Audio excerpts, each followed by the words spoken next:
Anda kembali di Kompas Siang, saudara. Game Roblox yang populer dan digemari anak-anak menuai sorotan. Apalagi Mendikbud melarang permainan ini dan tak ragu memblokir permainan Roblox jika terbukti mengandung unsur kekerasan. Permainan online Roblox tengah digandrungi anak-anak.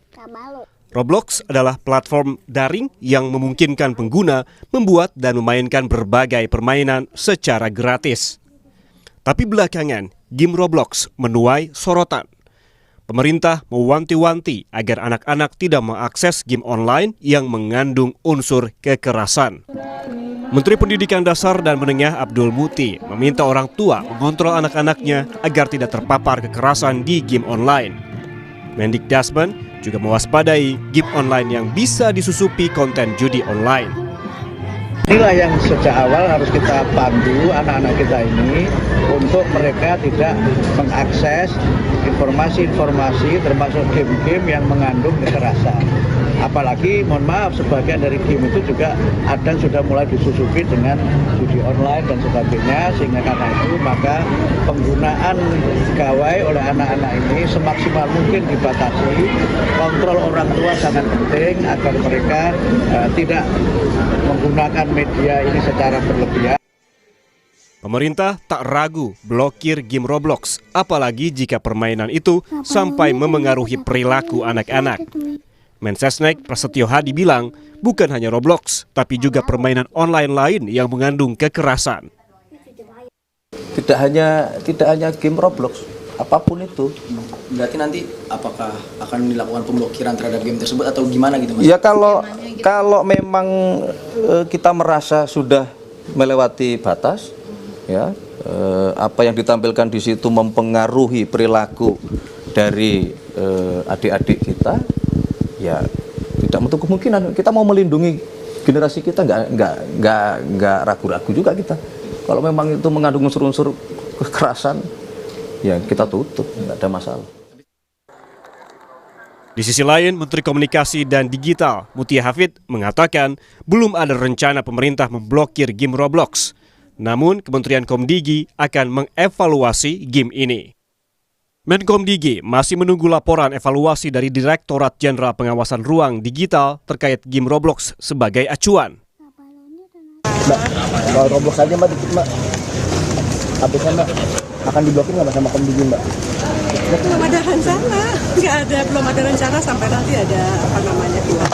Kita evaluasi, kan ada Jenderal Pengawasan Digital yang terus memantau. Belum ada penyampaian dari Dirjen tersebut, nanti kita lihat. Kalau untuk developer gamesnya akan dipanggil nggak sama Komdigi Mbak? Terima kasih ya Mas, terima kasih. Sejumlah ibu di Purwakarta setuju dengan langkah pemerintah melarang game Roblox. Mereka bilang permainan itu berdampak negatif bagi anak-anak. Kalau menurut saya sih bagus, saya mendukung, setuju. Karena sering lihat juga kan anak-anak kalaupun misalnya udah sering dilarang juga tetap aja misalnya suka dengar kata-kata kekerasan di situnya, terus ada juga kayak tembak-tembakan, terus sama bunuh-bunuhan gitu sih. Ya, ibu mah setuju aja gitu, biar nggak dimainin sama anak-anak, itu mengganggu tidurnya, mengganggu jam pelajarannya. Soalnya kan itu bisa online ya mainnya gamenya, jadi nanti takutnya ada pedofil atau apa yang ikut main di situ gitu. Bisa juga mengajarkan anak kita bahasa-bahasa yang tidak baik, itu kan bisa bercakap-cakap lewat online kan. Sedangkan kan kita nggak tahu ya itu orang dewasa atau anak-anak. Kalau saya sih setuju. Meski populer, Roblox menuai kontroversi di berbagai negara sebab diduga mengandung konten-konten berbahaya bagi anak-anak, mulai dari ujaran kebencian, kekerasan, hingga konten seksual. Tim Liputan, Kompas TV. Sementara itu, Wakil Menteri Pemberdayaan Perempuan dan Perlindungan Anak Veronica Tan mengatakan kebijakan yang dibuat pemerintah soal game online Roblox harus mengutamakan perlindungan terhadap anak. Regulasi yang dibuat harus berbasis pada digitalisasi yang ramah anak. Anak dilindungi dan keselamatan anak ini menjadi pagar utama ya. Tapi tentu apa yang terjadi itu kan berbasis kebijakan dibuat itu kita akan mendukung berbasis temuan. Dan masa sekarang ini kita memang nggak bisa melarang, istilahnya gini, kita tidak bisa menghindari anak dari digital. Jadi tapi bagaimana dari regulasi-regulasi yang dibuat untuk bisa mendukung supaya anak itu ramah di dalam ruang digital. Ya memang Roblox ini adalah satu platform, memang banyak sekali ratusan game di situ dan umurnya tidak tahu yang masuk itu. Nah, batas-batasnya itulah yang harusnya menjadi sebuah regulasi, dan tentu yang paling penting adalah bagaimana kita menggerakkan orang tua itu harus mendampingi anak ketika mereka ada di dunia daring. Kita tidak bisa menghindarkan anak dengan digital, tapi kita memberikan ruang aman digital kepada anak.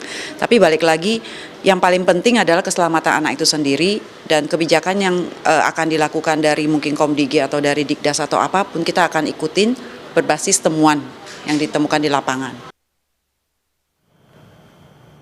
Untuk membahasnya lebih dalam, sudah bergabung dengan Kompas TV, psikolog anak, remaja, dan keluarga, Sani Budiantini Hermawan. Selamat siang, Mbak Sani. Selamat siang, Mas. Mbak Sani, sedang ramai soal game Roblox. Apakah Anda sendiri sudah mengidentifikasi apa saja sebenarnya tanda-tanda konten Roblox yang berpotensi bahaya, misalnya gameplay atau jenis game atau interaksi tertentu di dalamnya? Iya, sebenarnya kita tahu ya bahwa permainan games itu membuat anak bisa jadi ketergantungan. Itu yang pertama sekali. Anak menjadi ada attach kepada games, anak juga tidak bisa menyelesaikan gamenya itu secara pendek tapi terus berlanjut ya.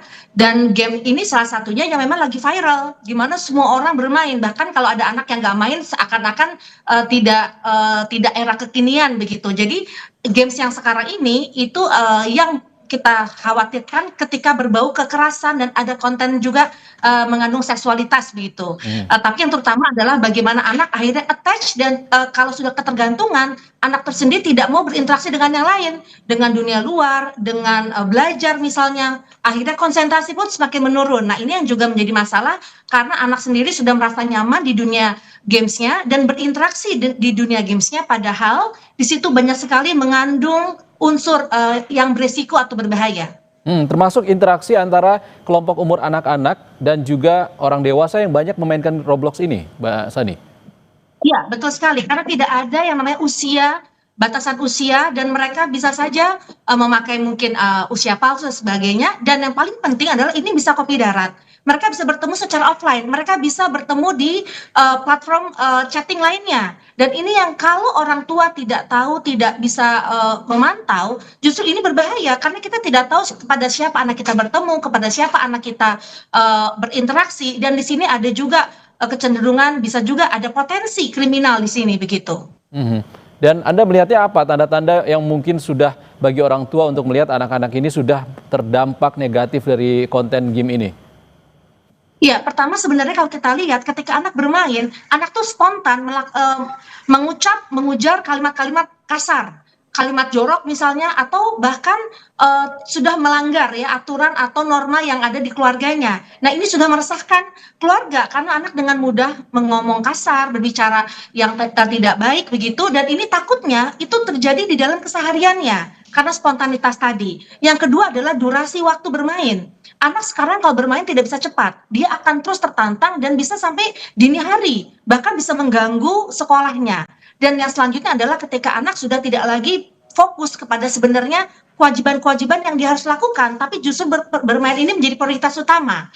Apalagi misalnya tadi sudah ada yang namanya ada celah untuk akhirnya kejahatan, di situ anak akhirnya bertemu dengan orang yang dia tidak tahu, tapi ini mengandung justru unsur bahaya. Dalam hal itu orang tua memang harus memantau karena anak kadang-kadang tidak melapor, tapi orang tua perlu jeli, peka dan mendampingi anak sehingga ketika anak sudah ada dalam fase yang membahayakan, kita bisa ada antisipasi jauh-jauh hari untuk menyetop itu begitu. Jadi bukan kurasi tapi antisipasi sejak dini lebih baik. Oke, interaksi anak dengan anak lain ataupun orang dewasa yang bisa mengarahkan mereka ke perilaku tertentu ini sebenarnya bukan hanya bisa terjadi di game sebenarnya, Mbak. Bisa juga terjadi di media sosial. Lalu seberapa besar sebenarnya urgensi untuk memblokir permainan ini? Ya, kalau saya sebenarnya blokir itu memang perlu mungkin dikaji ulang ya. Itu kan pemerintah juga, saya mengapresiasi bahwa pemerintah juga akan mengkaji hal ini dan tidak hanya game ini, tapi mungkin game-game yang lain. Tapi yang jelas sebelum pemerintah mengambil langkah nyata, mari para keluarga, orang tua justru yang memahami, karena orang tua adalah garda terdepan untuk menyelamatkan anak. Kadang-kadang orang tua tahu anak main Roblox, tapi orang tua nggak tahu apakah di dalamnya apa isinya, bagaimana permainannya. Nah, ini yang saya menganjurkan, menghimbau orang tua benar-benar ada di dalam dunia anak untuk tahu mana yang boleh, mana yang tidak.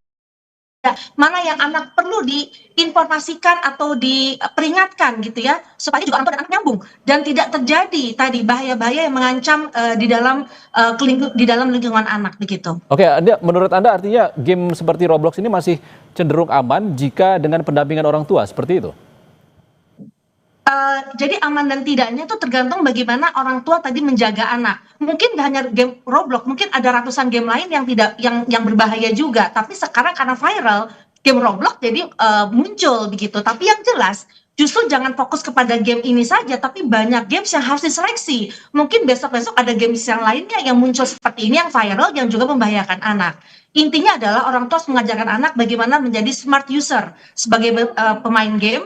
Tetap dia juga harus mengedepankan yang namanya prioritas kewajiban mereka sebagai mahasiswa atau anak-anak di dunia pendidikannya begitu. Jadi sebenarnya Mbak Sani sudah ada riset akademisnya kah atau penelitiannya yang menunjukkan hubungan antara game-game seperti ini, seperti Roblox ini dan juga dampak psikologis kepada anak?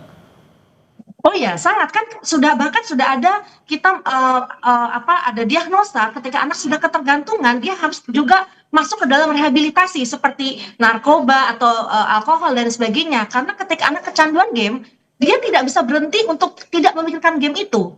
Bahkan mungkin beberapa waktu yang lalu selain game Roblox itu sudah terjadi. Anak kecanduan game dan dia akhirnya berada di dalam dunia games. Nah, ini yang sudah mengganggu kejiwaan mereka dan harus langkah-langkah komprehensif baik itu kejiwaan, medikasi, support system itu harus digerakkan segera begitu. Karena sudah ada memang kecanduan bermain game yang membuat anak menjadi keganggu jiwanya. Di sini juga saya baca Roblox sebenarnya sudah berupaya untuk membatasi ataupun verifikasi usia dan juga membatasi pesan di luar game kepada anak-anak di bawah umur. Namun yang terjadi selama ini saya juga pernah melihat ada konten-konten viral di TikTok ataupun Instagram yang menunjukkan seorang pria atau wanita dewasa bertemu dengan anak SD ataupun anak di bawah umur, dan ini juga sejalan dengan kekhawatiran orang tua terkait dengan potensi pedofilia. Bagaimana, Mbak? Iya, ini membahayakan sekali, makanya ini adalah menjadi satu gerbang bisanya masuk kriminal di situ kan, ada pedofilia atau ada utang piutang atau ada bahkan judi online, ini bisa masuk ke dalam ranah. Kalau kita sudah online ya, itu di digital ini siapapun bisa bertemu, siapapun bisa melakukan kejahatan yang dia inginkan begitu. Makanya ketika anak baru mulai melek, dia belum tahu bagaimana dunia ini resikonya, bahayanya, justru orang tua harus hadir karena anak tidak menyangka bahwa ini semua itu bisa ke arahnya yang membahayakan anak itu sendiri. Makanya selain memang tadi ya pemerintah turun tangan, orang tua menjaga anak, tapi memang harus ada dibangkitkan juga kesadaran anak bahwa kita harus menjaga diri kita. Tidak mudah orang yang bermanis-manis berchat gitu ya, dengan chat itu belum tentu dia orang baik. Jadi harus ada kewaspadaan, dan yang terpenting adalah ketika anak terbuka dengan orang tua, maka ini akan memudahkan orang tua bisa melakukan yang terbaik buat anaknya. Masalahnya kalau anak tidak terbuka, orang tua terkadang tidak tahu apa yang harus dilakukan, dan ini sudah menjadi satu takutnya adalah sudah kejadian baru orang tua tahu. Ini yang mengkhawatirkan kita semua begitu. Oke, Mbak Sani, saran untuk pemerintah sebelum memblokir selain dikaji apa lagi? Kalau saya adalah pemerintah, mari juga mensosialisasikan bagaimana orang tua seharusnya perilaku-perilaku apa yang harus dilakukan orang tua. Apalagi ya kita tahu di desa-desa mungkin tidak terjamah orang tua dengan edukasi yang benar. Jadi pemerintah pun harus juga mensosialisasikan bagaimana orang tua juga bisa memantau hal ini begitu. Selain dari sistem era digital ini juga memang harus saya setuju dengan sejalan dengan ramah anak. Jadi pemantauan dari semua game online itu perlu dilakukan supaya kita bekerja sama baik pemerintah, sekolah maupun orang tua di rumah. Baik, terima kasih Sani Budiantini Hermawan, psikolog anak remaja dan keluarga sudah berbagi pandangan bersama kami di Kompas Siang. Terima kasih Mbak Sani. Selamat siang.